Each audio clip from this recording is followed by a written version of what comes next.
And the other thing is, I've been through an interesting point in my life. I was separated for 2 years, and as of August 1st, I was divorced.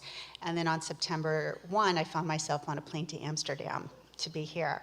So my life is changing, and I'm just kind of concerned about the next steps that I'll be taking in my life. I almost feel like I'm getting out of college. Like when you get out of college, you have X amount of educational experience, and then it's time to go forward into the world personally and professionally.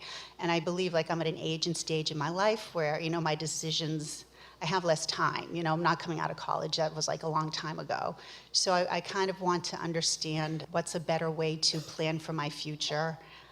There's a kind of a lot behind this. I saw a psychic who said that my ex was a narcissist, which made me believe potentially my parents had narcissistic tendencies and a former boss. So I don't want narcissists in my life. And Too bad, because everyone is one.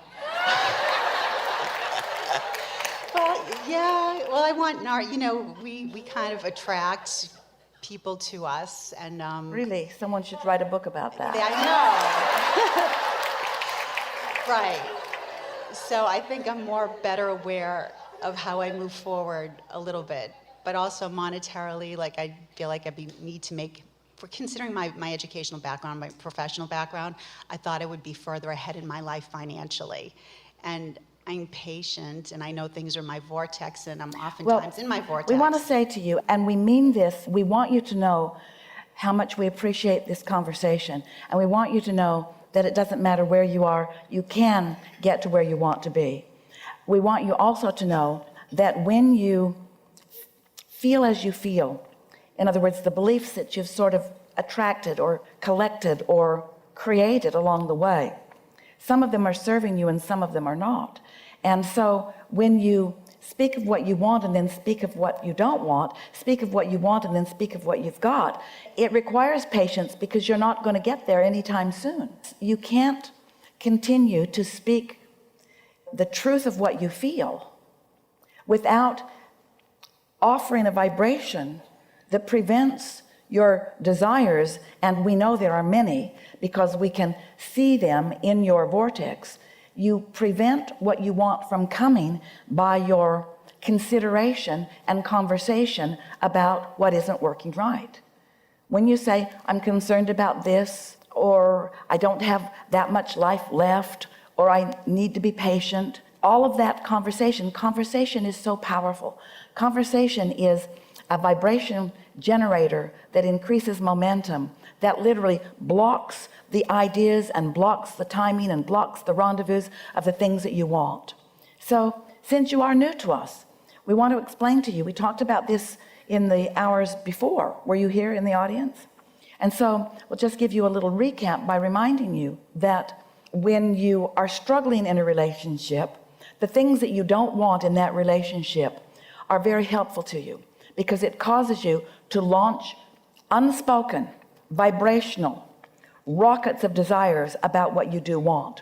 Now, we say unspoken, not because you can't speak them, but because you usually don't speak them, because when you're focused upon what you don't want, that's usually what you're talking about. So you were doing that in the time leading up to the separation, and then you were doing that during the separation time leading up to the divorce, and then you were doing it all through the divorce time, and now you've been doing it ever since all the divorce time. So you're talking about those things, those wonderful things that caused good stuff to go into your vortex. In other words, decisions made, decisions made, decisions made.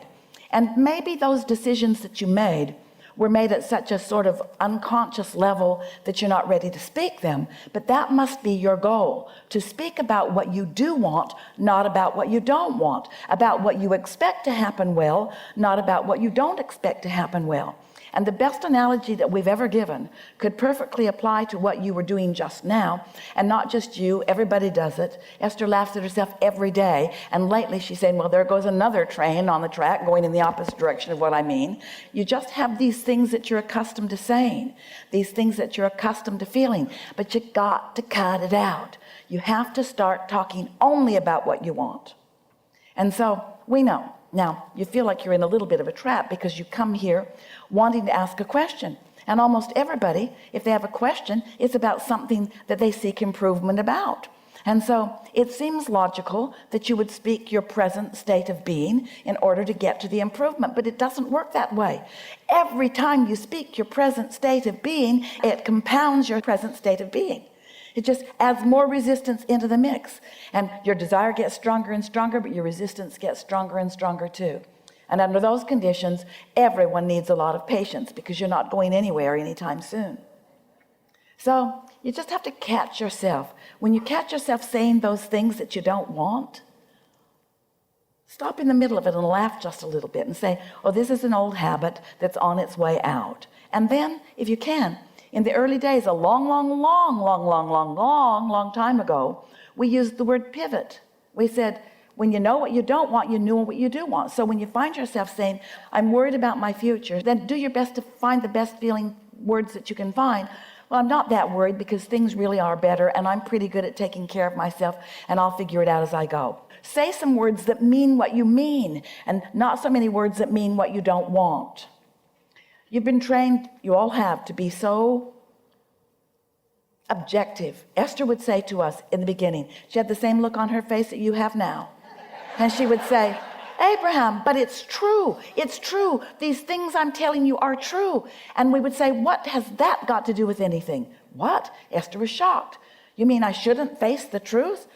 And we say, no, not unless you want a lot more of it in your life, just like it. Don't face reality, create reality. Talk about what you do want. Talk about what you do want. Talk about what you do want. And we're not asking you to go cold turkey. No one can. Law of attraction won't let you make only positive thoughts. And even if you were a disciplined, and you're a disciplined person. Even if you were a disciplined enough person to make yourself only say the words that sound good, and even if you could get the right look on your face, it's your vibration that the universe is responding to. So we're not really asking you to shift words. We're not asking you to fake it till you make it. That doesn't work. We're asking you to find softer feelings about it, to be kinder to yourself, to recognize your value and your power, to realize that you've been making good decisions, to realize that you know how to make good decisions, to realize that you are intuitive, to realize that you do have an awareness of your own guidance system, and then just utilize it more. It's tricky to have been coupled up with someone, and everybody you know saw you that way, and now you're not. And so almost everywhere you go, it feels to you like that you need to explain something to someone. You don't. And the more you explain about why you are not where you used to be, the more you hold yourself in a similar vibrational pattern that won't let you go to the new place. Helpful?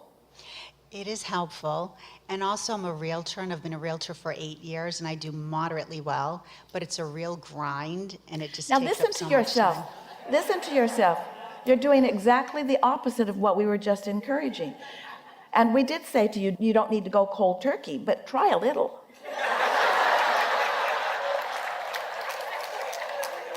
Try a little.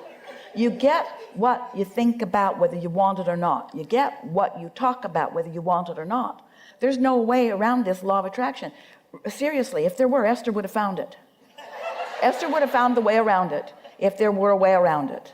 Because there's some things she just thinks need to be said. Enough? I think so. I don't know. I'm trying to wrap my brain around it. Just trust and move forward, because I do make good decisions. Well, faith is trusting in something not yet seen. And that is what we're asking, because all of the things that you want are in your vortex. And even though you can't see them yet because they haven't manifested yet, they are there. And so we would ask you to have a little bit of faith. But trust and faith, similar.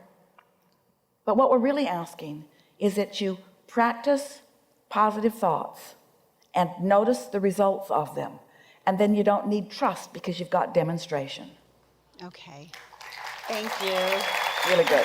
Really good.